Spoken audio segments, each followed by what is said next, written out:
Hello, this is the shadow that lives behind you on the wall. And this is ASMR.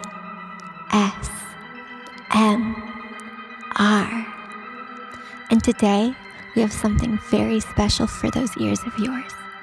We're going to be clacking together some delicious bones. And then after that, it'll be oops, all necromancers.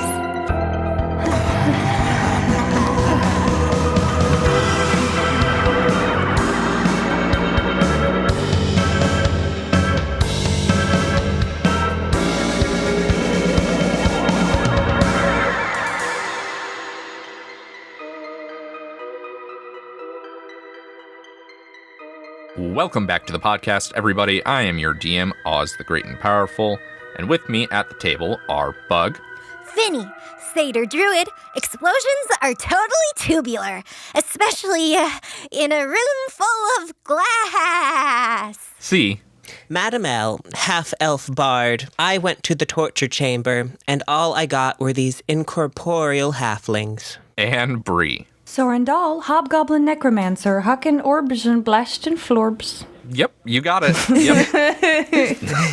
Yep. Before we get into the recap this time, I think we're going to take a pause from plugging everything that we've already plugged before and just mention that we would really love it if you could rate and review us on Apple Podcasts. That would be awesome. And if you rate and review us on Apple Podcasts, I will astral project to you in my dreams and give you a donut, a dream donut, not a real one. And that's the Oops All Necromancers promise. We'll get in your dreams. We'll get in there. Da-da-da-da-da-da. So, right quick, let's recap what happened last time in JJ Gerononymous's Marvelous Mirrored Mansion. You guys, sans Grun, woke up in a mirrored cube where JJ taunted you all and explains not a whole lot. As the ceiling round ever closer to turning you all into a clown-colored paste. Did I mention you guys were in clown costumes? Yeah, JJ put you in clown costumes. Sorrin used a frankly exorbitant amount of gunpowder and oil to blast a hole in the floor, leading you all into a watery dunk tank. Unfortunately, you were not alone, as Urlurg the Kuatoa, Ron the Pteranodon, and Grell the Grell attacked. You also found Grun in this chamber, and with some clever tactics were triumphant in defeating your foes. Finally, you all kindly spared Urlurg as the water drained out of the room, discovering a door below the water level leading to a hall full of traps, and that's where we are now.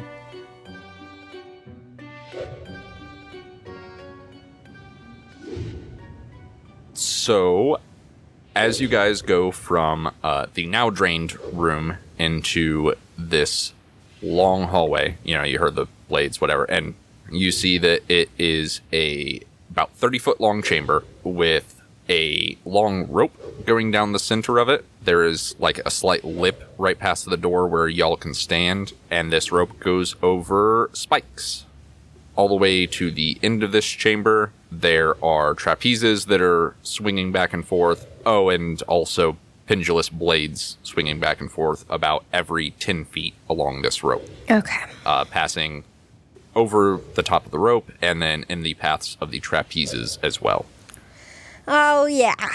Great.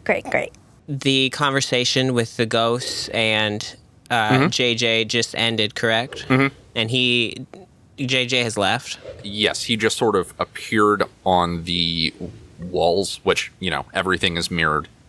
He appeared in these mirrors and then he disappeared from the walls. Okay. It looked remarkably like if you consider someone stepping into the view of a camera and then stepping out of frame. Yeah. That kind of thing. So, I don't know if you all noticed, but last session, Madam L was pretty quiet. And it takes her a while to process all of these horrible things that have been happening. And so I think she would kind of look out over this horrible room with all of the blades and the spikes. And I think the last thing that we saw was the skeletons of the halflings that are now residing in us. Their ghosts are. The skeletons are residing on some spikes. Yes, we need to be clear. And I think she'll kind of like look out over the room and I think she'll kind of laugh and say, I do one good thing. One good thing out of the kindness of my heart, and it's not even that good. Help a dead child, already dead. And this is where it lands us. And she'll turn around to you two and say, mostly to Sorrin, probably, because is this why you don't hear about heroes anymore? Is this why they're all in fairy tales? I can't answer that question for you. I don't know, but I think the two aren't necessarily related. I feel like Sorrin is not feeling particularly empathetic for you. Mm-hmm. He literally has done nothing, and his whole life is shit. So, like, he's kind of at the point where he's like, okay, I guess I'm along for the ride because I have no other option. So I think it's just difficult knowing how to respond. I think she'll just kind of look down at Finnegan and say, oh, we'll get that money back. Oh, okay. Yeah. But at the time, you didn't think about the money, so I guess that's what counts. Grun is limbering up in the background, by the way. He's doing some squats and some stretches. Finny looks at Grun and is like, You're just gonna do it? You're not gonna... Okay. He looks at you with a lack of comprehension and continues doing his stretches. He's now taking his quarterstaff and just sort of squatting with it and then lifting it over his head. Oh, amazing. Can I, walk up to, sort of the ledge? Mm-hmm. Okay, this is gonna sound fucking stupid. What is the density of these spikes? Spikes per square inch. On Mo's hardness... Oh, I see what you're saying. The most hardness scale. The most hardness. I would say that they are dense enough that if you are... They are essentially edge to edge. Like, they're your stereotypical rounded spikes that are about 5 feet tall, and at their base of the conical structure, they meet the base of another spike. So if you were to, I don't know, set down on the lip and then step down into them, you're basically going to be putting your foot at a point where it would be incredibly easy to roll your ankle. As far as stepping between them, no. Spike talk. Spike talk. Oh, so I have a really fucking stupid idea. Mm-hmm. Okay, it hinges on several important factors. First off, so these swinging blades. Yes. How much space is there between the top of the spikes and the bottom of the swinging blades? The rope itself being 1.5 feet above the spikes. The arc of these pendulous blades is, I would say, less than a foot, maybe 6 inches above this rope. Okay, so total difference is about 1.5 feet between... 2 feet, roundabout. Okay. My second question is, does this room have a door? Yes, it does. This room does have a door, doesn't it? There is a door that you guys just entered through, and then there is a door at the end. While Sorrin is Scheming. on his hands and knees, looking at these spikes and stuff, Madame trying to measure it up, gets out a sextant. Madame L is behind you, just kind of waving her arms and says, I mean, look at this. Who even does this? It's a hallway with spikes and swinging blades. How cliche do you have to be? And she's gonna go over with her cane and just kind of out of anger try to crack the glass on one of the walls. Why don't you go ahead and roll to hit? Basically, how it works for objects as far as 5e rules, yes, it's time for rules talk, is that you are not rolling to hit the thing. The wall's not dodging you, right? Mm-hmm. It is basically whether you can beat its AC, so the hardness of it, and then from there, we are then looking at how much damage you do. So go ahead and roll to hit. It's Mo's hardness scale again. Yeah, so pull up Mo's hardness scale, and I'll contest against that. I'll pull up the Mo's hardness scale of D&D 5e, which is page, let's see here. I got a nat 1. Oh my god. Okay, you hit it, and maybe just because you're swinging it out of anger, you just sort of bounce off. Whatever this is, you assume that it is too strong to break. Okay. Or at least it is very solid. Yeah, I think she hits it, and the whole cane just kind of reverberates through her cartoonishly. I'm trying to focus, madam. Give me a moment, okay? She throws her arms up. Focus away, then. Okay, thank you. Okay, so, because, this, murder hallway, we could call it, is potentially very deadly to some of us, perhaps more than others. I had a little bit of an unorthodox idea. As you can see, there is these spikes are very, very densely packed, and there is a good bit of distance, about 2 feet.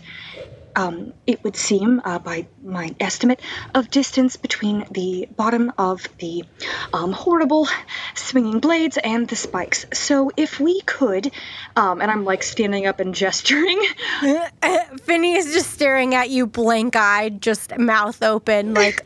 So if we could remove the door from its hinges, lay it flat on top of the spikes, I could make my way just a short way across, magic myself to the other side, and then having tied a rope to the door, just pull the door across.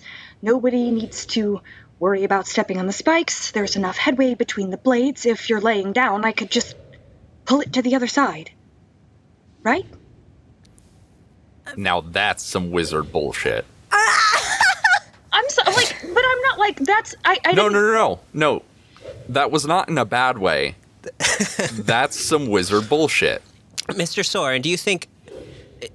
I don't mean to be rude, but do you think that you're strong enough to carry all of us across? I don't think I could do everyone, but... Well, I think if everyone can't go on it, and we couldn't do it twice, I think I have a solution for myself. And it's... I don't know that Groon necessarily is too worried about it. I look at Groon. You look at Groon as he is preparing to jump for one of the trapezes. Oh, okay, there he goes. And he times it poorly. Oh, no! Oh, no! He, full disclosure, he rolled a 1 with his athletics. That's not enough. Oh. And as the trapeze is swinging away from him, he jumps and lands on the spikes. And you see one of his feet gains a new hole. Oh, no. Feet don't normally have holes, but he is close enough he is able to drag himself out. And he is now bleeding from the foot. Oh, Groon! Why'd you do that? Groon, are you okay? Madame L puts her hand on her face and drags it down. I remind you, Groon does not have his two-tongue necklace. So Oh, God. Oh, he doesn't? No, he does not. Oh. It is markedly missing from around his neck. All right, then we'll look at the hinges. Okay, can do. Madame L would like to look at the hinges. Can I investigate the Give me a... Hinge check. Man, if this was Pathfinder, there'd just be a hinge check. I'm pretty sure there's actually a knowledge tied to mechanics. Like there's a knowledge engineering. Yeah, just go ahead and give me an investigation check. Okay. Can I assist? Can I come over and You fiddle with the certainly door can. mechanics? Okay. I am helping. Are you sure you don't want to do it the other way around so you get your beautiful bonus and also advantage? I only have +2 intelligence, or investigation. Yeah, if you do it, you get your juicy bonus. Okay, I'll go ahead and do that. All right. I'm like running my finger across the door like, hardwood. Okay, first one was a 19. And second one was a 12, so I'm going to take the 19 plus 8, 27. Do I know who made this door? You touch the door, and you immediately recognize what kind of wood it is from. And you are, in fact, able to, because of the grain, you sort of extrapolate what the age of the tree was. You reckon this door is made from a almost 200-year-old hardwood tree. Jesus. Oh, and also the hinges are just normal hinges. You reckon that if you had some tools, you could probably dismantle it pretty easily. Oh, this is quite a nice door.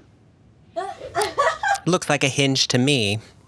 Trying to think here. A dagger probably wouldn't work. Are we talking Phillips head or flathead? I'm going to say because I'm pretty not sure Phillips. Not Phillips! it's actually an Allen key, thank you. No, they're essentially flathead screws. You reckon if you shut the door and then use, like, the blade itself, not the tip, but the blade, you could just set it in and then turn it. Like, it's not going to be the most effective screwdriver, but it'll work. Okay, I'll go ahead and attempt that. I don't know what I need to roll. You don't have to roll anything. Oh, okay. I mean, you know how to... there is no excessive dexterity required to undo a screw. Like, you're fucking adventurers. You can do it.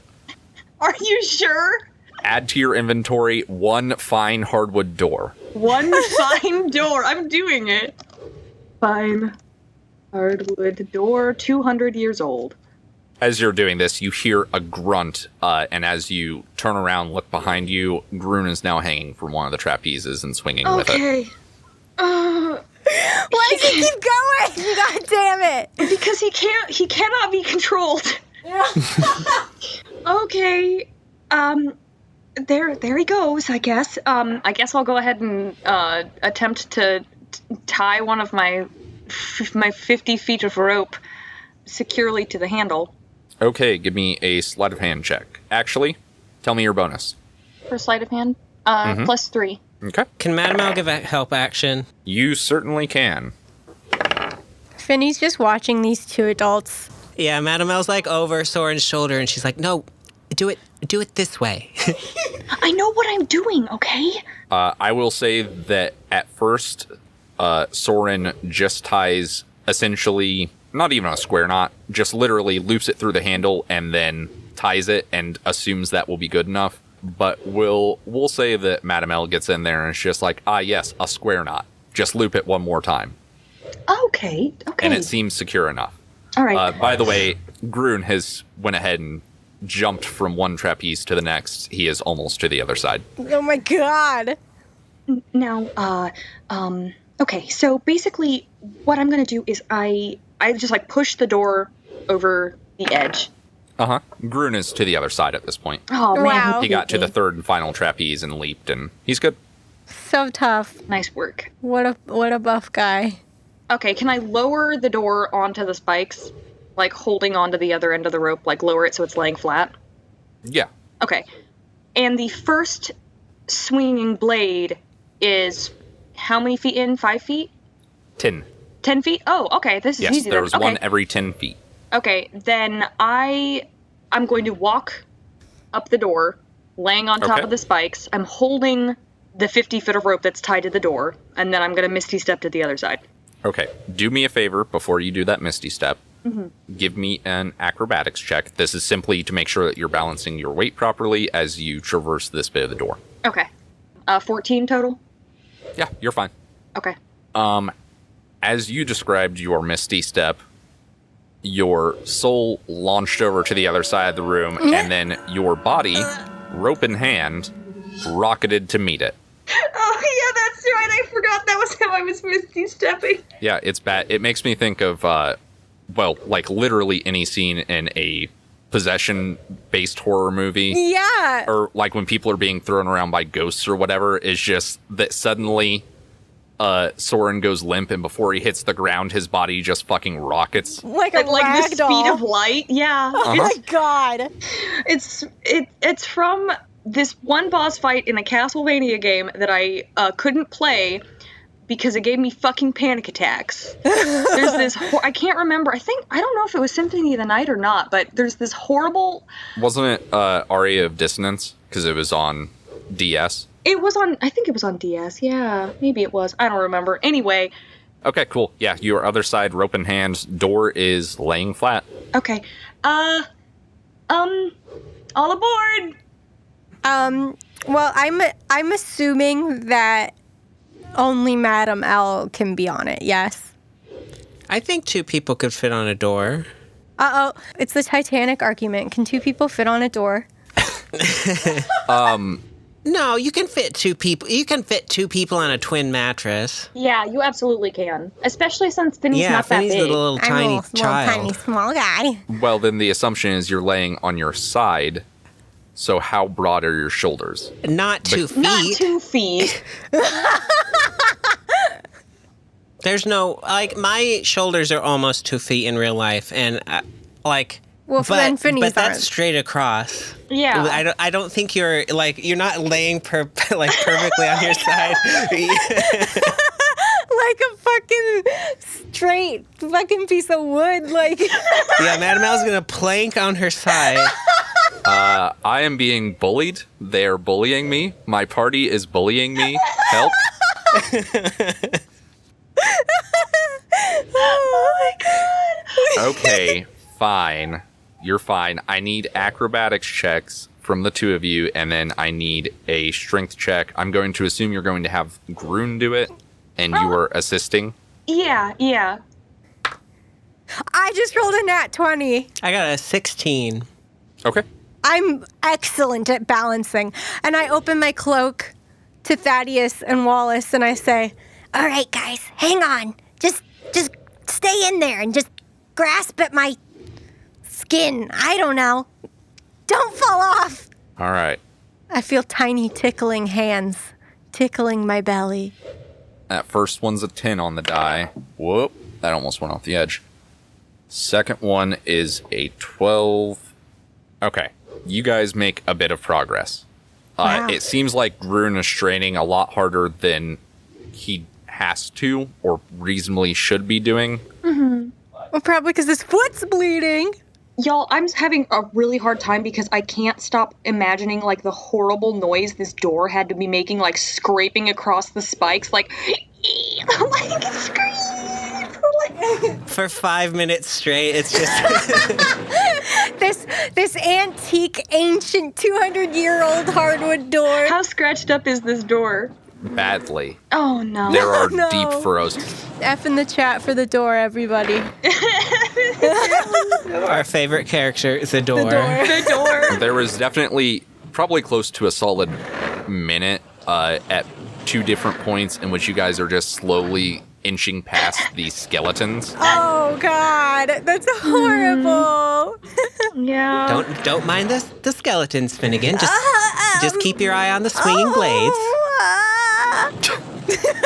Don't mind the death. Watch out for the death, though. Oh, my God. But you guys are slowly dragged along, and I would say after a good 5 minutes, you were able to be pulled across this while you guys are balancing, making sure it doesn't flip, and you have solved my murder hallway. And Yeah. you just sort of hear some mumbling. It definitely sounds like JJ just going, okay, so next time, no hinges on the doors. And anti-magic field. Got it. And Madam Al gets up and dusts herself off and says, well, Mr. Sorrin, that was a good idea. And I didn't even have to turn into a rat. Thank you. It was a little, wasn't the most elegant solution, but I thought it would work. How is Groon? Is he, Yeah. like, really hurt? Or is he, like... At this point, it's maybe, like, he leaves a bloody footprint, but it's not, like, spilling blood everywhere. Like, he's fine. Groon, can I take a look at that really quick? Yes? He No? is walking towards the other door. Oh, okay. Madam Al follows Green to the door. Yeah, me Yeah, I'll do the same. Okie dokie. You open the door and see... Essentially, it is another 10 foot by 10 foot by 15 foot tall chamber. And at the center of this is what is clearly one of the ring a bell deals where you, like, there is a mallet leaning against this tall tower. Oh, great. With what is clearly a big red button that you gotta smack, and then it'll raise a thing to ring the bell. Mm-hmm. And JJ once again appears upon the walls and goes, "This one's quite simple. Test your might." And if you can ring the bell, win a prize. Unfortunately, our dear Spaz couldn't join us for this test as he's feeling a bit under the weather, but who knows, maybe if you ring the bell first try, his recovery will make an upturn. And he winks at you and then disappears off the walls. What's the prize? What's the prize? Finny, I don't know that it's a... I think the prize is Spaz doesn't die. What the fuck? Mm-hmm. Oh, sorry, that's not a prize, really. No. Okay. For a man who runs a circus, he seems to have greatly misunderstood the entire premise. Well, Finny surely cannot do this. Can I is there anything, like, can I investigate the room, see if there's anything else? Why don't you give me a general perception check? Okay. I will say that just from your passive, you don't really pick anything up, but... Oh, it's worse with what I rolled. Okay. I got a 7 on the dice, plus 1, 8. I think Madame L would be looking around too. Yeah, same. I got a 14 plus 1. I just got a 14, so... Yeah, it just seems like other than this strength test game, it is just a mirrored box. There is no other entrance or exit other than the door you came through. Do we all have to do it, or just one of us? I think Madame L would kind of nudge Groon and do a bow to gesture at the hammer. He nods at you solemnly, approaches. Wait, just a moment, Grim. Wait. I'm putting my body in front of him. He stops. Just a tick, okay? This probably isn't going to feel very good. And I put my hands on his shoulders, and I'm gonna go ahead and cast Enhance Ability. Okay. Oh. Oh, wait, can I? Hold on, am I out of spell slots? Yes. I'm out of second level spell slots. Anybody want to hang out for like an hour before we do this? Anybody want to have a snack? I guess I put my hands on his shoulders and I'm like, and I kind of like take my hands off his shoulders and like sort of flex them. Madame L, seeing this, will also go up and put her hand on Groon's shoulder and cast Guidance. Okay. Groon approaches the hammer. Oh no. Picks it up. That guidance gives me a D4 if I need it, correct? Yes. Okay. And it seems like something's off with Groon, because he lifts this hammer just fine. But he lifts over his head and swings it down, and it hits this button at an angle. The weight lifts up maybe only a quarter of the way to the top, to the bell, and drops back down, and you all hear a crunch as Groon's kneecap shifts. Oh my god! What the fuck? Oh my... Okay, nobody touch that. Groon, put that down. He sets down the hammer and backs away. Can I look at it now? He sits down. Okay. Oh, hold on. So it just did that by itself? The crunch occurred whenever the weight had fallen back down. I have medicine. Is this medicine to help him with his knee problem? If you want to do a medicine check, yes. Yeah. You won't get any healing out of it, Well, necessarily. But if you are trying to, I don't know, relocate his kneecap, Yeah, I probably Yeah. would do that. Okay. don't fuck it up. Oh no! You fuck it up, I got a 10. 10 a 10 is total. fine. You look at this and you go, yep, never dealt with that one, and you don't do anything to it. Okay. You didn't do bad. Okay.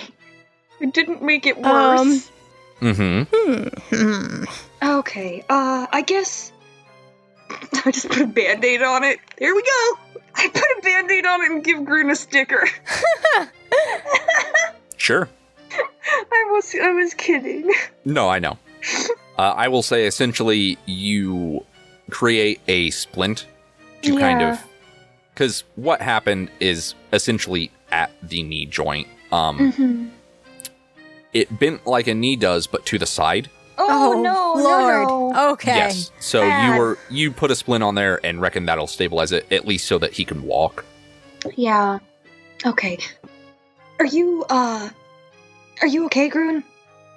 He kind of grunts as he stands to his feet and nods.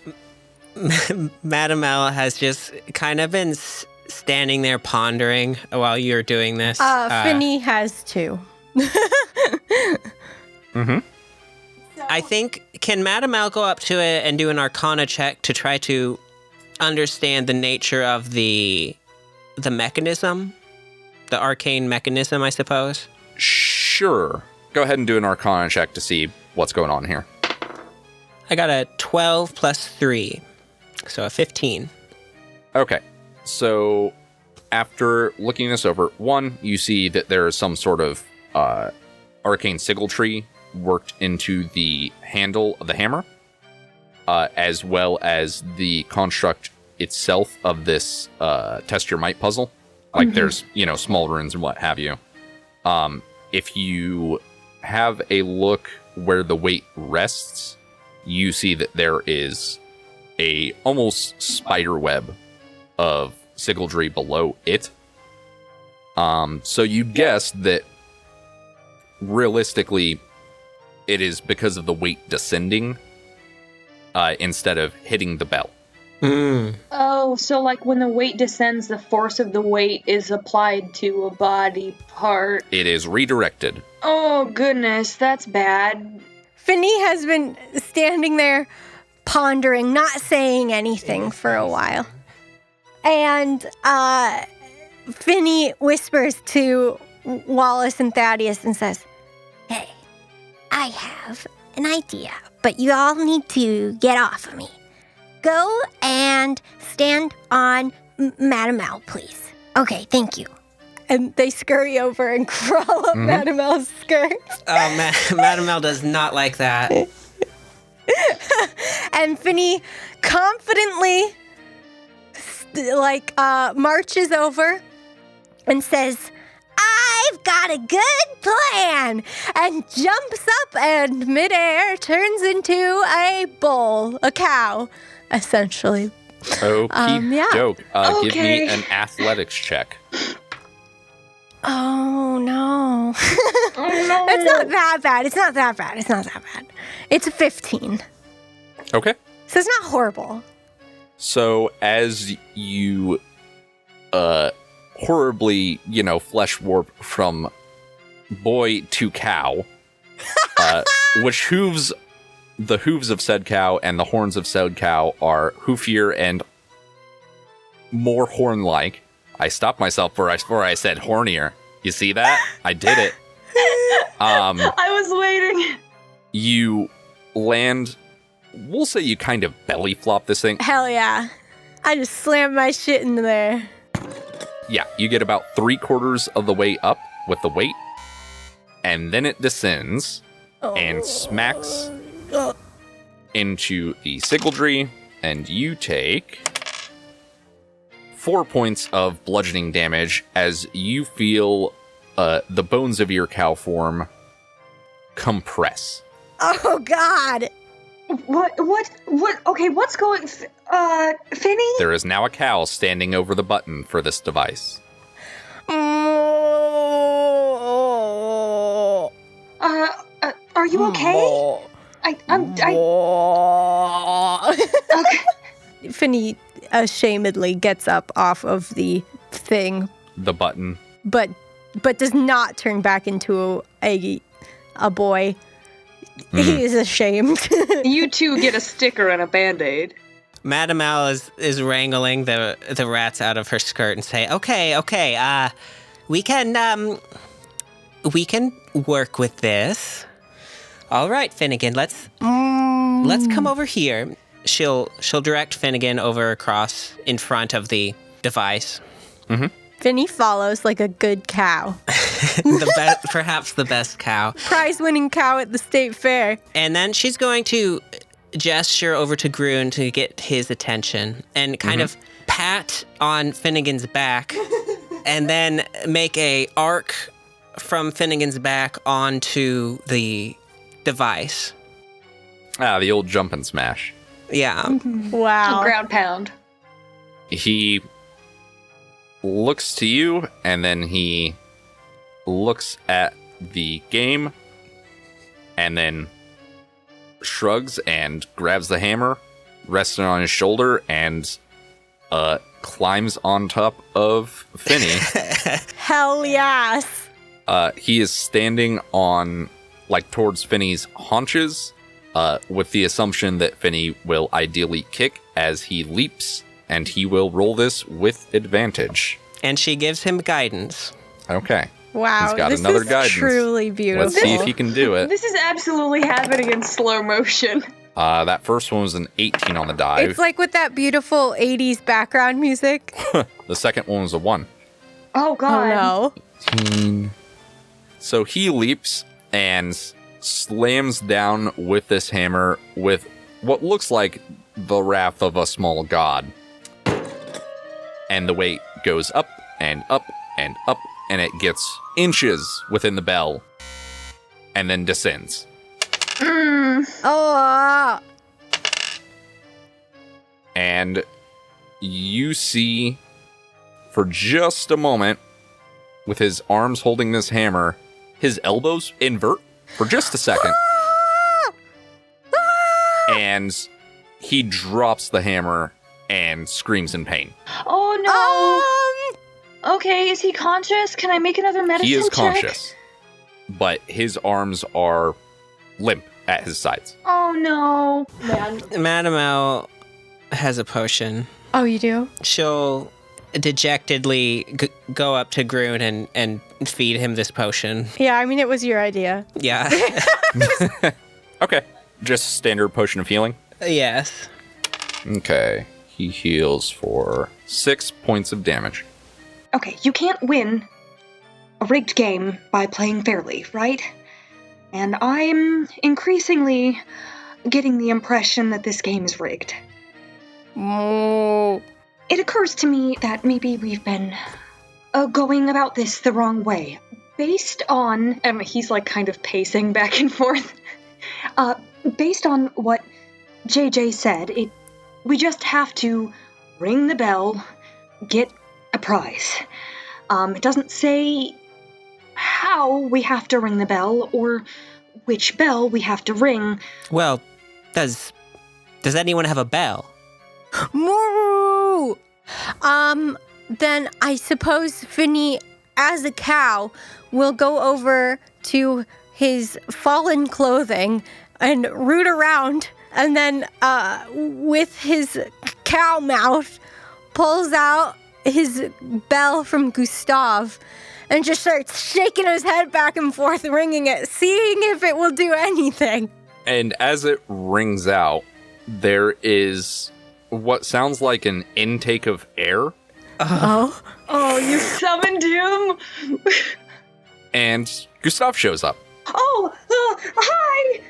You rang? How may I be of assistance, weird cow, and also returning customers? Moo! And you hear quietly in the background, He's not supposed to be. How? Hey, Gustav. Sorrin. Madame L. Finnegan, was that Gustav's bell? Moo! That is indeed my bell. An oversight of mine that it left my premises, but I must answer the bell. and he sort of looks around the room and goes, So, what do you need? Well, a solution to this particular... Can you get us out of here? Unfortunately, I do not have the necessary tools to return us to, one of my mini premier shops. But are you supposed to ring the bell or something? I'm guessing it's one of those carnival games. Yes, not in the standard way, however. We were, trying to be a bit flexible with, our solutions. We're, basically imprisoned here, by By a maniac. a maniac, a deranged carnival owner who, for some reason, despite us attempting to bring him plenty of business, So much money, too. just a really astronomical amount of money, evidently drugged us in our sleep and imprisoned us here in this death trap. Do you know where we are? No, I do not. However, there's this one weird trick they never expect at the carnival. And he takes one scaled hand and points it like a gun at the bell and lowers his thumb like the hammer of a revolver, and a single blue dart shoots out and rings the bell. And the Test Your Might puzzle disappears, as does a circular hole in the back corner of the room, which seems to lead to a stairwell. And he goes, You're welcome. and goes, and he's gone again. Okay. I kind of look at my hand. Did anything happen to my hand when he showed up? No. Okay. You still have that glowing green G. Okay. In the place of the Test Your Might puzzle is a small chest. Nobody touch anything. Looking for my 10-foot pole. I have this, Mr. Sorrin. You take a load off, And she taps her cane on the floor, and her crystal ball at the end of it glows. And she uses Unseen Servant to open the chest. Okay, the chest opens. Servant, be a dear and see what's in there, You see 3 potion bottles float out of the chest and start to slowly drift through the air towards you. Oh, interesting. 2 of them are clearly potions of healing. You're familiar with the shape of bottle and the emblem sort of emblazoned on them. Mm-hmm. And the third, if you want to give me an Arcana check, you can try and figure out what it is. I'm gonna sniff it. Can I sniff it? Mm-hmm. I want to sniff the healing potions too, because... Okay, well, the first one on the mystery bottle is I stopped 13. Yeah, I only got a 5. No surprise here. My Arcana check as a cow is not good, so I'm not even gonna try. You maintain your mental stats. Oh, do I? Okay, Yes, cool. you do. So it'd be the same as if you were a boy. It's just 12. All 3 of you are unsure what this blue bubbling potion is. Finny's going to realize that everything seems safe and normal now and turns back into a boy. I tried. I felt really strong, but I guess I just wasn't strong enough. Hey, madam, thanks for looking after Wallace and Thaddeus for me. I hope that they were very good for you. They were not. They're still on me? Yeah, what do you mean? Oh, They're right there. And they crawl out of your skirts. she shudders. And Do we take a rest or are we still going? Grun is currently walking towards the staircase. Oh, I thought it was a hole. It is a hole, but there's like a railing going up that seems to be spiraling down. Okay. Oh okay, my well, gosh. Downstairs we go. Okay. So you guys descend this spiral stairway, and as you're descending the stairs, you hear what sounds like popping noises from below. Oh. And as you kind of clear eye line of the ceiling of the room you're descending into, you see that it is a 20-foot by 20-foot by 20-foot chamber, once again mirrored, in which there is what is definitely a concession stand set up. There are various bottles lined up, and you smell... It smells oddly like burn-ups, and also some sort of meat. And behind the counter of this concession stand is Soup. was Soup the goblin? Soup is one of the 7 goblins. Yeah, I'm gonna roll perception. I did not very too. good. Yeah, I Yeah. got a 7. I got a 22. A 22, you see under the rough collar, not rough, like Like ruffled. Like Yeah. a rough as in Ruffled. like a rough collar, like a clown wears. There is a banded metal collar inscribed with fine runes that looks very similar to the one that Bebo wears. Oh. And as you guys are descending the stairs, once again, JJ appears on the walls and goes, "Welcome to the intermission. Please avail yourself of a new invention of mine, popped burn-ups. The screamy, creamy, poppable treat. Not to your tastes? Perhaps a fizzy whiz drink. Now, we're still working on the name, but using the freshest berries from the Thilmeric expanse, filled with exotic energies of advanced dwarven technology, it's a flavor explosion that you must experience." It sounds like it's made of pee. I mean, it does. He disappears again. I mean, whiz, right? I mean, you're right. I mean, that's it does. what whiz is, huh? It's like, hey, here's my fizzy piss drink. I don't really...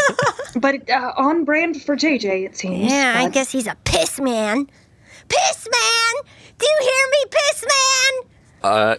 Yeah, Grun goes ahead and approaches the concession stand, and without being offered, he takes one of the sodas, he takes what is clearly a hot dog, and a box containing popped burnips. And he sits down and starts eating. Does he seem okay? And drinking. You notice that through the hole in his boot, that his foot is completely healed up, and he seems fine. Oh. All right. Hey, hello, Soup. Soup looks at you and just sort of waves, and then honks his nose. Do I know clown? Do I know clown speak? You do not know Clown. Okay. He did not say anything, to be clear. I know. Just honked his nose. Okay. He does pop open one of the bottles and hold it out towards you. Are you gonna drink the piss drink? I don't know. I don't want to be rude though, so I'll at least take it. Thanks, Soup. This is very weird, right? Yeah, I'd say it's pretty weird. I mean, because I didn't notice the collar. No, you did not. Oh, that was just me. Mm-hmm. You're the only one who rolled high enough. Hey, Soup. What's up with the thing on your neck? And Soup, who's still smiling, looks down and then looks up at you, and the smile gets a little more strained. And Oh, no. go ahead and give me that insight check, Sorrin. Okay, nice. Insight 16 plus 1, 17. Oh, there's fear in them eyes. Oh no. I don't think Soup likes his necklace. Yeah. Madame L, first off, has been kind of eyeing Grun to make sure that he just doesn't keel over and drop dead from the food. Yeah, no, he's doing fine. He seems invigorated. Okay. He is working on his third hot dog at this point. Madame L will start eating the food and stuff to rejuvenate. Yeah. The pop burnips are... It's creamy popcorn. It's real fucking weird. Do I heal, or do I get spell slots back, or... Essentially, this gives you guys the benefits of a long rest. Wow. Yeah, Finny starts chugging the piss soda. Delicious. It's not piss soda. Please don't say that. It tastes a bit like grapefruit and a bit like blue raspberry. I guess I'll try the food if everybody else is enjoying it and it doesn't seem to be... This isn't made of piss at all. Okay, good to know. Again, really needs to work on that branding, but, popped burnip, it does sound, pretty good. I'll kind of nervously get some pop burnip and some piss drink. The problem is that is definitely going to make it into Absolutely. the episode because you guys have mentioned it so many times. Yes, It's fine. that is the Whatever. It's just the point. It's fine. We know how this works. Can you tell me what the rest of this room is like? The rest of the room, other than the spiral stairway and this concession stand, is just a mirrored box, essentially. There are no other doors. The only way in and out of this room, it seems, is the spiral stairway. Do we need to go back up? Shortly after you guys have your snacks and your drinks, a comically large shepherd's hook, or shepherd's crook, phases through the wall behind Soup, and the stand, wraps around the stand, and pulls it through the wall. What the fuck? That's so scary. I was gonna bring him. Oh no. Yeah, I was thinking ways to free him too, but I don't think we could have. I also don't want to slog things down, but I just want to let everybody know that I am immediately burning a spell slot to cast False Life on myself again. No problem. And as you were finishing up your spell, 3 large rectangles appear on the wall where the concession stand was.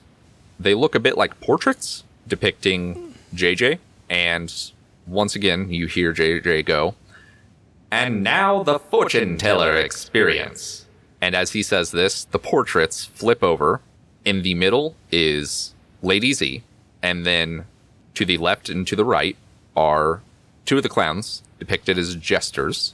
And he continues, "Find the lady and win another prize. Keep an eye on these cards, they're very quick." And they flip back over and start shifting back and forth repeatedly. It's 3-card Monty. Is that like the thing where with the shells and the ball? It is a classic confidence game, And ball yes. and cup. Yeah. Yes. Okay. The shell game, 3-card Monty when it's done. Find the lady is another name for it. Yeah. Okay. So, left, right, or center? Well, can we roll? Yeah.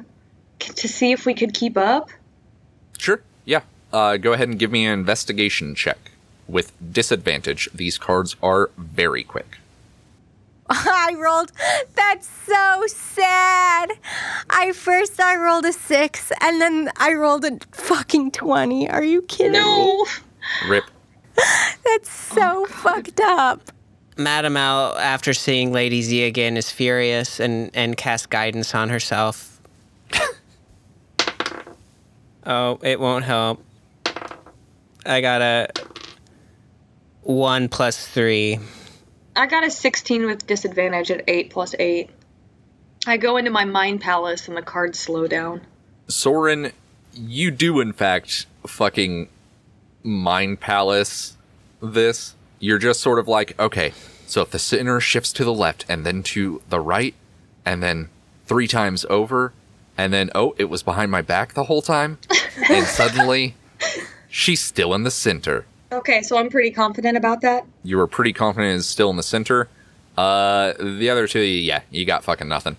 I think, unless Grun caught something I didn't, I'm pretty confident I know where it is. By all means. Okay. The one in, the center. It flips over, and it is Lady Z. Okay.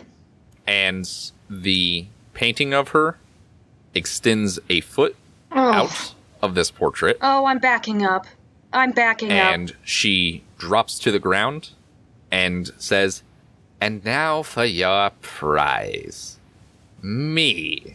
And as she says this, a large chest as tall as her appears next to her. And it's time to roll initiative. What the fuck? Madame L's furious.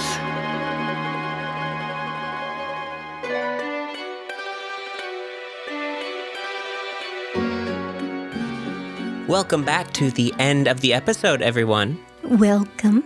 We are about halfway through this chapter, and I just want to say thanks for sticking with us. Yes, thank you very much.